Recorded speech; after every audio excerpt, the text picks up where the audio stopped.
అందరికీ నమస్కారం అండి. మీ ముందుకు ఒక మంచి కళ్యాణ ఆహ్వాన పత్రికను తీసుకొని వచ్చేసాను. ఇంతకీ కళ్యాణం ఎవరిదని ఆలోచిస్తున్నారా?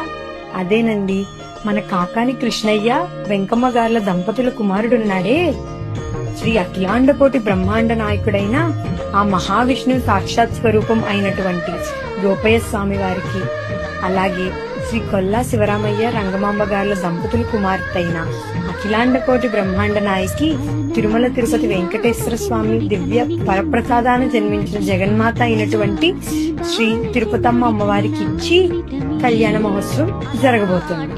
ఇంతకీ ఆ కళ్యాణ మహోత్సవం ఎప్పుడు జరగబోతుందో తెలుసుకోవాలనుకుంటున్నారా? అయితే అది ఫిబ్రవరి 1, 2026 రాత్రి 9:05 పుష్యమి నక్షత్రయుక్త కన్యా లగ్న పుష్కరాంశమునందు ఈ కళ్యాణ మహోత్సవం జరగబోతుంది. ఈ కళ్యాణం శ్రీ తిరుపతమ్మ అమ్మవారి దేవస్థాన ప్రాంగణం, పెనుగంచిప్రోలు, ఎన్టీఆర్ జిల్లాలో జరగబోతుంది. కావున భక్తులందరూ పాల్గొని అమ్మవారి కళ్యాణ మహోత్సవాన్ని వీక్షించి అమ్మవారి స్వామివారి కృపకు పాత్రలు కావాల్సిందిగా మనవి. సర్వే జన సుఖినో భవంతు. మరిన్ని అప్డేట్స్ కోసం SLT పెనుగంచిప్రోలు పేజ్ ని ఫాలో చేసుకోవాలి.